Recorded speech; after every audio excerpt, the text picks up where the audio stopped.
One of these times I'm going to do this session and tell you that we have no changes from last month. This month is not that month. Things continue to be very turbulent, and getting your hands around what's changing and what's going on is consistently challenging to figure out what's next and what to do. So today we're going to go through headlines first. Little change of structure for this because there's just so many things top of the headlines that I want to get you updates as far as I can tell what's going on. As always, I want to remind you about utility rebates. They're out there, and we still have a lot of customers not taking advantage of them, and they're going to be more important than ever with the continued pressure on pricing upward. Inflation Reduction Act update, the stories there continue to change and be a little fuzzy on what's really happening.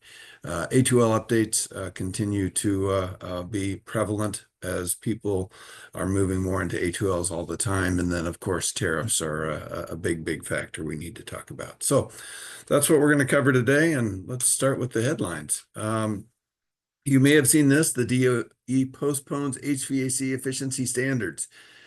The challenge there is there's anything recent for them to postpone. So it's a little bit of a misnomer what they put out there. The Energy Policy Act says there can't be any backsliding. So the Congress would have to say if they can or cannot move backwards on any energy efficiency. And the only thing that's out there that really is affected by this is the policy the DOE put out to change the way we measure efficiency. So the new SEER2 and HSPF2 were going to be recalculated for 2029, and then new standards were going to be put on that. So that's really the only thing that gets postponed here. So this is kind of a not news story. It's just, yeah, okay, we get it, but it really doesn't change a whole lot. So I wouldn't be too worried about this one.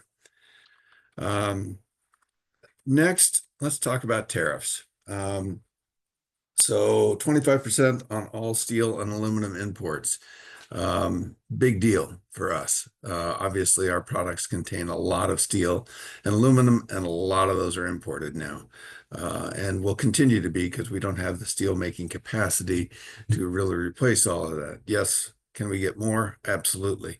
But it's not going to be easy, and those steel prices will go up, knowing that the imports are going to be 25% more.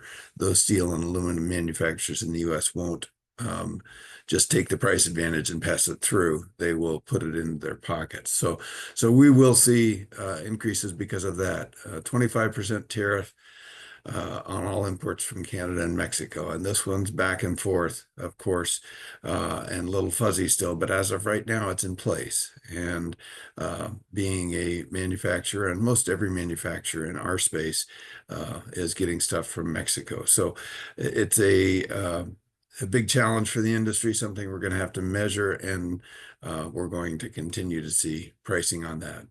Another 10% on Chinese goods went into effect February 4th, so that's a total of 20% there. So it's going to be price increases on most everything we sell. There's going to be pricing pressure depending on how long these last. So we'll continue to watch them. We'll continue to make announcements as best we can, but it's a very real and very challenging pricing environment right now. So we will communicate as best we can, but there's just no way that these tariffs can go into effect without affecting how we do business and how our competition does business. So the only advantage I will say for the World of Republic is we do have a fair amount of product in stock, and that will help soften the blow. Won't make it go away because we have to replace that product, but we will continue to evaluate and determine what's next there. And as always, if you have a question, take yourself off of mute. We don't have a huge group, so you can ask a question or type it into the chat. Isabella does a great job of watching that for me, and we will be happy to answer any questions or take any comments. Okay, IRS or IRA funding, excuse me. Um, this changes almost daily, the way people are interpreting this. And the funding was paused. However, most all of it was put into place already. So every state, with the exception of South Dakota, has been approved for funding by the federal government. So um, for the Homes and Here Acts. Uh, as of right now, the HERE Act in Wisconsin is approved and going, and we expect that for a while. But the other states we'll talk about in a minute. The tax credits, however, are not a function of rebates, so it's not technically executive spending. It's tax collection, which is IRS, and that takes a congressional act to change. So I would not expect the 25C tax credits to change, and those should be in place for quite a while. So should be able to go forward with those without gap. But this is the Hardy Toolkit, IRA Toolkit, which is the best source I've found for information. And it's in this presentation in a link, and I'll show you where that is at the end of the presentation. But you can see every state, with the exception of South Dakota, has funds awarded. Rebates available is a whole different story, though, and this is for the rebate program, not for the whole home efficiency program. And the problem is when you look at Missouri, for example, this is what you drill down. If you click on the state of Missouri, this is what you would see. And you can see, um, please note details about the rebate eligibility and how to apply are not finalized at this time. Every state that we do business in right now for this program, the appliance rebate program, is in this state of not knowing quite how they're going to do this yet or what they're going to do. There's also some conjecture that even though it's approved, the federal government won't forward the money. That's been locked up. So there's just questions about how this is going to happen. So at this stage, I would just hold tight and listen very carefully. Missouri does not have it, but Illinois and Iowa have emails or places you can put in your email to get feedback on what's really happening. And I have done that in both states. And I'm continuing to monitor these websites and look to see what's happening so I can report back to y'all. But it's it's a frustrating program because there's a whole lot of dollars out there. For Missouri, it's $75 million available to homeowners. But how do you get it? That's the problem. And we'll keep watching it. We'll figure it out and move forward from there. 25C, continue to talk about this because I continue to get feedback on it that it's different than the way it actually is written. So again, executive order affects spending. This is not spending, it's tax collection. So the Congress would have to change anything. So it's in place. I want to remind you that I am not a tax expert, and what's on here is just my research, but tax professionals should help homeowners with this. Again, pretty straightforward. 5695, you claim your credit on a heat pump and furnace. You can get $600 back on the heat pump or 30% of the cost to install it. Same thing on the heat pump, up to $2,000. So $2,600 to go back goes right into your 1040 Schedule 3 form. I'll show you that form. There's the 1040 Schedule 4, 20, or Schedule 3, $2,600. That information goes right onto your 1040 form. And on your 1040 form, you put that $2,600 right here from the Schedule 3. Take that off your tax liability, not off of the withholding, right? So that means that even if you in this case, we've used a Iowa resident would pay $4,332 of tax on their standard income for the state of Iowa. That means they'd be owing $4,332. They've done withholding of $4,000, but we're going to reduce their tax liability by $2,600. So now they only owe $1,732. They paid in $4,000, so that means they're going to get back $2,268. So that's how that program works. It's not a factor of what you withheld. It's only a factor of what your tax liability is. So most homeowners, the vast majority of homeowners have enough tax liability to make this program have value for them. Steps for contractors. First of all, offer 25C systems. As TMs, I know we have a lot of TMs on the call. Make sure you give your contractors that information, which systems are 25C eligible. These systems will reduce your taxes. Let your homeowners know that tax professionals should be involved in this to know how to go about filling out all the right forms. I'd recommend having a tax professional's card with you. That's a good quid pro quo. So give them your cards. They can give you yours or theirs and hand them out.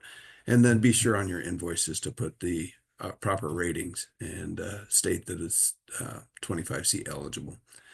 Any questions, ask the TMs, of course. Okay, A2L refrigerants. I leave this in here, and I'm not going to go through all of them because I think most everybody on the call today has heard these, but it's good to have a resource. So when we send out the PDF, this is just a good reference. If you hear acronyms and you don't know what they mean, this is a great place to go to them. Global warming potential is the big one now that we're using the A2Ls to solve that problem or aid in solving that problem. And then we get into fire. The capability of the propagation of fire, and all three of these factors tie to how likely the flame is to start and how likely it is to propagate. The LFL, the MIE, and the HOC. And I'm not going to go into a lot of detail on those today, but as you hear those terms, it's probably good to get your contractors and for contractors to make themselves aware of those terms because they'll become more prevalent over time as we get more involved with the A2Ls. Just a reminder, we're working on global warming potential now on the left. That's why we have 454B and R32 because they have low global warming potential numbers. We have to be under 750 now. And as you can see, 410A was a long way from that. Back in the early 2000s, we were working on the ozone layer and reducing the hole in the ozone layer, and that meant we got rid of the ozone depletion gases. And 410A was a great solution for that. However, it was not a great solution for global warming. Again, when we're talking about lower GWP, we almost, we increase flammability. All refrigerants are rated on toxicity and flammability, and going up the scale in numbers is higher flammability, and going up the scale in letters, going from A to B, increases toxicity. So we're really just hopping up the scale one notch, and it's just lower flammability. It's not a lot flammable, but it is more flammable than A1 refrigerants. So never want to tell anyone that these are not flammable, but they are certainly not as flammable as propane or some of the other gases out there. And here's the comparison for 454B versus propane. And the first is lower flammability limit. That's how much you have to have in a space to be flammable. And 38 grams versus 297 grams of 454B. So a lower flammability limit. You have to have a lot more of this stuff to be able to ignite it. Minimum ignition energy, almost no energy needed. Any spark at all is going to light propane, whereas 100 megajoules is the equivalent of a spark of a Mustang vehicle that you'd have in a spark plug. So it's a pretty serious spark, pretty high energy to get that lit. So you need a lot more energy to light the fire with 454B than you would propane. And then burning velocity, how fast is it going to move? Also very important because that will determine how much it propagates. And we have a lot lower burning velocity. So it moves much slower across the room than would propane. And then finally, heat of combustion. How much heat does it put out, which increases the likelihood of it catching other things on fire. So all these work in the favor of 454B. But again, we don't want to say it's not flammable, just that it's not as flammable. All right, what's new, what's different? Systems must follow updated safety standards to mitigate flammability risk. Yep. Service technicians need tools rated for A2Ls. Yep. And systems require refrigerant sensors and limited refrigerant charges. Yes. And first responders must be trained and ready for this. So that's all part of it. I wanted to talk briefly about the AHRI building code map. This is another link we have in the presentation that you can go and look at any state in the union and their current building codes. And I think it's important to recognize that everybody has approved the building codes they have for A2Ls. However, if you look at the actual information, the state of Iowa, for example, and all states in our region are very similar to this. They passed a law saying that these refrigerants are going to be legal, and they refer to the state code, but it's not been updated. Refrigerants codes are in here, but if you look at the state codes, it references ASHRAE 15 prior to 2019. And I don't know about you, but I don't remember a lot of people talking about flammable refrigerants prior to 2019. So those standards are there, but they're not perfectly clear. So this is why we get a little bit of fuzzy interpretation of how these rules are going to be interpreted by local inspectors, because this information didn't really have in mind the 454B and R32 when they were written. So we have to do the best we can, and the manufacturers are trying that, but we really have two key considerations to worry about. One is suffocation, and both A2Ls and 410A had that problem. If you filled up a room with refrigerant, it pushes the oxygen up, and someone sleeping in a bedroom could be suffocated and die. And this does happen and has happened. There's cases on record where this has happened. But now we've added flammability to that. So if we get enough concentration in refrigerant in a given room, then we have to or then there can be a flame. So we have to watch that and be careful. So essentially what refrigerant detection systems do is, if indeed they sense a leak, they turn on the circulation fan and move that refrigerant all over the house. So the concentration is much less, decreases dramatically the chance of there being any flame in the house. But if we don't have a refrigeration detection system, we pump all that refrigerant into one room, we can either suffocate that person, or if there's a live flame in that room, create a fire and explosion. So this is where we get in the refrigerant detection system. So if we have a refrigerant detection system, we use the entire square footage of the home to determine how much refrigerant we need in the system. If we don't, we have to use the smallest floor space. And so for this building, probably 800 square foot in the entire, 900 square foot or so in the entire floor plan, but only about 75 in the room. So that allows us to determine we probably need to have that refrigerant detection system. Next piece I want to point out is when you add a new system, or you add a new coil to an existing furnace, you need to follow the directions of that refrigerant detection system closely. And they all say refrigerant detection system shall be tested for proper operation with the manufacturer's installation. And most of the ones from JCI all have a button to test and check it. There's in the instructions will explain exactly what to do, but it's pretty straightforward. It's not a terribly complicated thing to do. So tool considerations. Good article just came out in the ACHR news, and I put the link into that in here. And most tools are probably okay, but if you go into the manufacturer's website, you can tell on any tool if it is approved for A2Ls or not. Leak detectors obviously need to be A2L ready and spark free. Vacuum pumps need to be spark free. Don't forget about a 10-foot cord on your power tools is pretty important.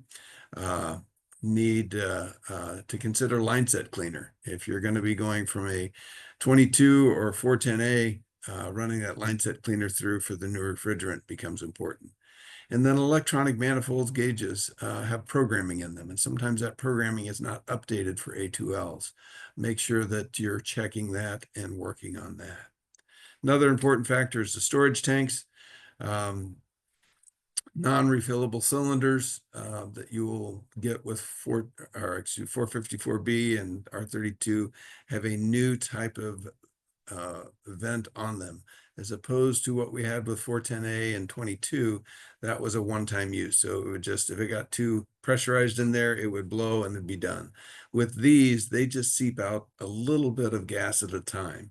So the challenge is you need to have gas available to that pressure switch to take advantage of that. Otherwise, you're squirting a flammable liquid into the back of a service fan, which is not acceptable. So you need that tilted upward and have that valve tilted upward as well. Recovery cylinders have the same type of valve, but it's on the very top. So they can't be put horizontal. They need to be vertical at all times. Checklist for an install. This comes from ACCA. Um, does it have and this is for your technicians to do on every job that is 454B. Does the system have a refrigerant or leak detection system? Does it run continuously for heat or cool? Is the system ducted or ductless? Does the outdoor have one or multiple indoor units? Does the system have shutoff valves? Can the continuous ventilation be added to the system? All of these are factors you probably should know on every job and keep records of. So as you're doing the job, you can take advantage. Do want to remind everybody about the JCI's RDS calculation tool. This is the first in the industry, and you put in a few factors and it's going to give you a full RDS report. And it's a great thing to add to your presentation because most of your competition won't be doing that. And it creates questions in the minds of your customers, which gives you more value and gives you a better chance of closing that job. If you want to use that, you can shoot the QR codes right here and get that information, load it right onto your phone and start doing that analysis now and giving homeowners better information. Preparation for installs. ACCA has some good online training, as does both TF Earhart and Republic with our tech service advisors. So look into those, update your tools, make sure you're trained on your brands, RDS and LDS. Make sure you know what's going on, what's going to happen when they execute. I would incorporate some more processes. I would have an ACCA checklist on every job just to make sure you're following the set of rules and everybody gets used to the new format. Test the RDS on every job. Make sure it's working and document that you've tested it. Because if this goes to court later and you have documentation, it's going to be that much more powerful to keep you out of the loop when there's someone saying that this is all the new flammable refrigerant, when we know that most fires won't be started by that. Finally, consider ventilation and RDS and how they're all tied together if indeed ventilation is needed in that application. I would reread ASHRAE 15.2 because that's what your local inspectors are going to be referring back to understand how to inspect a R54 454B job or an R32 job. They're going to be looking at ASHRAE 15.2, and the more you know about it, the more you're going to be able to defend your installation. And then finally, learn to use the RDS calculation tool we just showed you. Good tool to have on hand and be able to work with. Most important, though, is talk with your AWJ. What's your AWJ? That's your authority with jurisdiction. That's the person who can say this installation is not good. It doesn't meet the standard. Talk with them early and find out how they're going to be inspecting. My guess is many still in the country aren't quite sure what to do with it. And you might be able to inform the way they inspect and have a little bit more clarity. But at the very least, you're going to know what they're looking at, what they think is most important, because it will change market to market. I'm convinced of that. And we're already hearing some of that. So if you know who your inspector is, who's looking at or who's in charge of the inspectors, have that conversation and help the contractor, help your homeowners make sure they're getting the right system up front. Additional resources available. First of all, there's a good white paper available from JCI that can help educate some of your team. the EPA Data Hub, if you really want to understand how refrigerants being recovered in this country, there's a whole lot of data there. It's a crazy amount of information, but it's pretty helpful. The building code map I showed earlier, that you can go in and look at your state's building codes and drill down to the individual documents. And then finally, the IRA toolkit. The IRA toolkit is the map that shows state by state how the IRA rebate programs are being implemented. A couple good videos to share with homeowners on low GWPs and A2Ls and what's happening with them. Good to show a homeowner on a sales visit or have them look at before you get there so they're a little more educated. So that is it for today. I'm happy to answer any questions. I don't see any in the chat. But again, things continue to change. So we'll do this again on April 9th. And as much as I would like to say it's going to be exactly the same, I'm confident there will be new things to talk about, and we'll keep these a little shorter as we go forward, but try and make sure that we get the most current information to you and keep you posted on what's happening. So,